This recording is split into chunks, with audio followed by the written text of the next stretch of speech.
5 dicas para você melhorar a sua hipertrofia muscular. Mas olha só, não vou te dar qualquer dica. Vou te dar dicas sobre medicina baseada na evidência. O que temos de evidência científica falando sobre a hipertrofia muscular?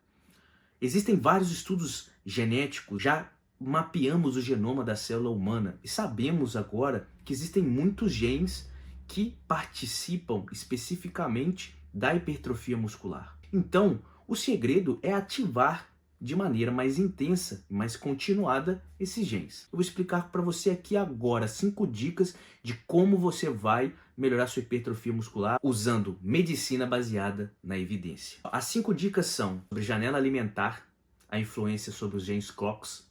Vamos falar sobre horizontalização da dieta, fracionamento da dieta, toda a importância que isso tem relacionada à hipertrofia muscular. Vamos falar sobre o treino.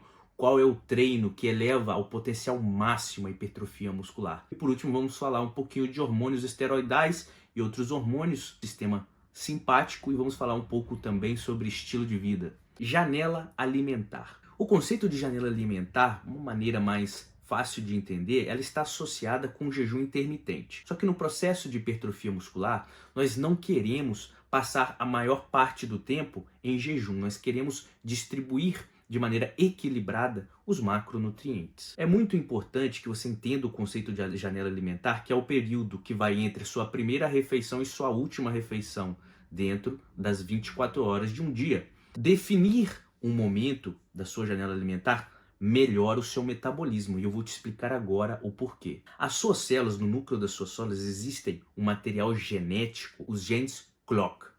Os genes CLOCK, ou gene relógio, eles estão associados ao funcionamento adequado de múltiplas células no nosso organismo. As células que são mais importantes no processo metabólico, tanto no ganho de massa muscular quanto na perda de gordura, são os adipócitos, as células musculares, as células do fígado e também os neurônios a nível do hipotálamo e no núcleo supraquiasmático, que é o núcleo que existem várias conexões neurológicas com a retina e que, quando você está exposto à luz solar, ele consegue entender que você está no período matutino, que é diurno aquele momento, e que você tem que desenvolver atividades matutinas, segundo a nossa espécie. Por se tratarmos de Homo sapiens, somos humanos e temos o globo ocular com a nossa pupila arredondada, somos animais diurnos, diferente de um gato, ou uma cobra, uma víbora, por exemplo, uma cascavel, que tem a sua pupila verticalizada. Esses animais têm hábitos noturnos, eles vão desenvolver atividades cerebrais e metabólicas à noite, mas nós humanos vamos desenvolver essas atividades metabólicas durante o dia. Quando você consegue definir um período, uma janela alimentar, você faz com que esses genes CLOCKS trabalhem a seu favor, que as suas células estejam com um status adequado para o ambiente micro e macro metabólico para reagir em favor da hipertrofia. O estresse, a inanição, o déficit calórico ou os períodos que uma pessoa que não tem horários para comer passa com fome, isso gera agressões metabólicas, lesões metabólicas, excesso de fome, que vai sinalizar para o seu corpo e suas células que você está em um ambiente hostil e que você não pode produzir músculo, porque músculo desfavorece a sobrevivência do organismo. É melhor reter gordura e inibir a síntese de proteína, a síntese de músculo. Então, o primeiro passo, a primeira dica é estabelecer uma janela metabólica bem organizada, para que você utilize esses genes CLOCKS em favor da hipertrofia, reduzindo as lesões metabólicas produto dos períodos de irregularidade. Seu corpo não sabe quando vai ser a próxima refeição. Vamos falar agora sobre a segunda dica, o fracionamento das refeições. O fracionamento das refeições é muito importante. Por quê? Porque é ele que vai evitar os picos de insulina e as altíssimas cargas metabólicas transitórias que você acaba gerando quando você não fraciona a sua alimentação de maneira adequada. Suponhamos uma pessoa que consome 3.000 calorias por dia, mas ela resolve almoçar 2.000 calorias.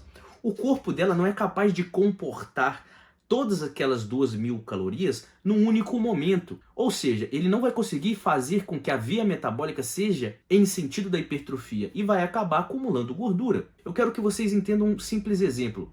Pense que eu tenho aqui uma garrafa com uma boquinha pequena e eu tenho aqui o copo de água. Se eu despejar esse copo de água de uma vez só nessa boquinha dessa garrafa, a maioria desse volume de água, ele não vai entrar dentro da garrafa, ele vai derramar. Então, o que acontece? A hipertrofia muscular é esse gargalo. Então é muito mais inteligente eu colocar aos pouquinhos essa água com cuidado na boquinha da garrafa, que eu vou ter mais hipertrofia, vou ter menos síntese de gordura, vou ter menos aumento da produção de gordura abdominal. Essa água que derramou, quando eu virei o copo de uma vez só, é o ganho de gordura. Por isso é extremamente importante o fracionamento alimentar. Outro ponto de vista da importância do fracionamento alimentar não é só do ponto de vista da hipertrofia muscular, mas para a saúde. Os picos de insulina geram um processo não enzimático a nível micrometabólico, a nível bioquímico, um processo que se denomina glicação. A glicação não enzimática é o que produz os problemas mais sérios da diabetes ao longo prazo. Por exemplo, a retinopatia diabética, a cegueira causada por diabetes, o pé diabético, as amputações não traumáticas, produto da neuropatia, vasculopatia periférica causada pela diabetes. Tudo isso é produto da glicação, que é o pico de glicemia, que quando você absorve uma carga elevadíssima de carboidratos e outras substâncias também que também aumentam a glicemia, aminoácidos gluconeogênicos, que vão produzir glicação, estresse oxidativo, inflamação e produzir todos esses problemas. E estresse oxidativo é igual a envelhecimento.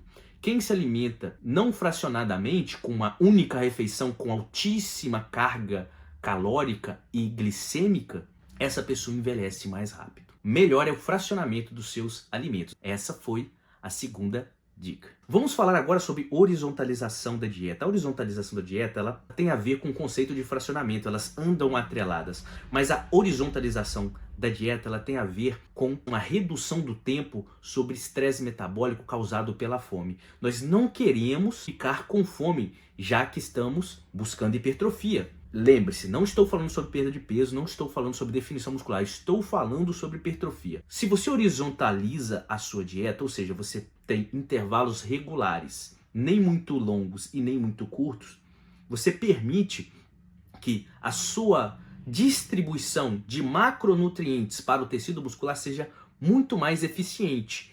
E você evita o que nós chamamos, a nível de bioquímica e endocrinologia, de lesão metabólica. Porque a lesão metabólica é quando o seu corpo entra em alerta e ele ativa alguns hormônios como a noradrenalina, a norepinefrina, o glucagon e o cortisol, porque ele se sente inseguro do ponto de vista metabólico, porque você não sabe em que horário específico você vai se alimentar novamente. Você consegue eludir, ludibriar o metabolismo, por mais que você esteja próximo do seu gasto metabólico diário, ou até mesmo um pequeno déficit calórico, produzir a hipertrofia, obviamente fazendo uma horizontalização, diminuindo o risco de lesão metabólica, saindo da condição do perfil metabólico de risco de estar exposto a uma condição de fome. A fome para o seu cérebro é sinal de perigo, é sinal de lesão metabólica, é sinal de estresse. Então, essa foi a terceira dica. Vamos evitar as lesões metabólicas horizontalizando a dieta ao longo do dia. Quarta dica, vamos falar especificamente sobre treino. Só que eu vou te dar aqui a cereja do bolo. Eu não vou falar sobre técnicas de treino, exercícios específicos, não. Eu vou falar sobre o suprassumo da hipertrofia. Eu quero que você entenda que hipertrofia é igual a tempo sob tensão e volume. E o que é tempo sob tensão e o que é volume? Volume é quantidade de repetições por números de séries. Ou seja, se você consegue treinar por mais tempo, você tem um volume alto. Só que você tem que atrelar esse volume com o trabalho. E o que é o trabalho? O trabalho é o movimento do peso de uma massa, ou seja, quanto maior a massa, maior é o trabalho naquele deslocamento, e associar tanto o trabalho quanto o tempo sob tensão, e nós vamos ter o máximo, o suprassumo da hipertrofia muscular. E eu vou dar uma dica, porque às vezes é muito difícil você parametrar trabalho no meio do seu treino, porque é uma fórmula física. é mais fácil você sentir o feedback do seu corpo. E como eu tenho o feedback do meu corpo em relação a trabalho? O sentimento que você tem que ter, a indicação principal que você está trabalhando aquele músculo bem, que você está com um ótimo tempo sob tensão, que você está com o volume adequado, que você está utilizando o trabalho em um nível adequado para o seu músculo, ele se chama sensação de fadiga localizada. Por exemplo, se eu estou aqui realizando um exercício com meu bíceps, é muito interessante que eu posso sentir duas coisas aqui. Eu posso sentir que todo o meu braço está cansado, meu antebraço está cansado, os meus dedos estão cansados, estão fadigados, e eu posso eventualmente sentir um cansaço no bíceps, uma fadiga a nível do bíceps. Só que quando você treina realmente com essas características que eu acabei de passar para você, quando você tem consciência corporal, que você tem momento, que você tem movimento de contração, pico de contração, tempo sobre tensão, que é o intervalo de tempo que o seu músculo se mantém contraído, você tem uma fadiga localizada. Esse é o segredo. Quando você começa a sentir fadiga localizada, você começa realmente a sentir os benefícios da hipertrofia. Esse é o caminho, esse é o sinal que você está treinando no máximo para adquirir hipertrofia. Essa foi a quarta dica. Agora vamos para a quinta dica: hormônios e estilo de vida. Obviamente, o uso de hormônios esteroidais, anabolizantes, como é vulgarmente falado, testosterona, dianabol, androstenediona, etc. Todos esses hormônios que estão aí, são difusamente utilizados off-label, etc., eles aumentam o seu metabolismo, eles são o suprassumo da questão da hipertrofia muscular. Só que muita gente não quer comprometer a sua saúde em troca de, às vezes, é uma estética, porque hipertrofia muscular, vamos dizer, é saúde hipertrofia muscular? Sim, é saúde, mas também é estética. Para que você tenha saúde, não é necessário utilizar os hormônios esteroidais, os hormônios bioidênticos. Nós podemos fazer com que o nosso corpo, de maneira natural, produza o máximo possível de hormônios. E como eu faço isso? Eu tenho alguns pilares da produção hormonal masculina e feminina.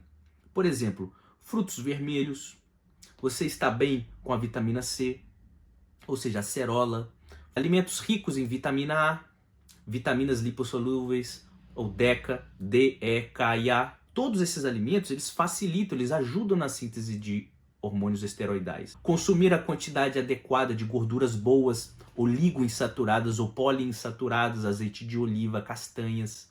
Ou seja, você necessita, se você quer ter níveis de hormônios compatíveis com a hipertrofia, com a sua saúde, você não pode consumir menos de 1 grama de gordura por quilo por dia.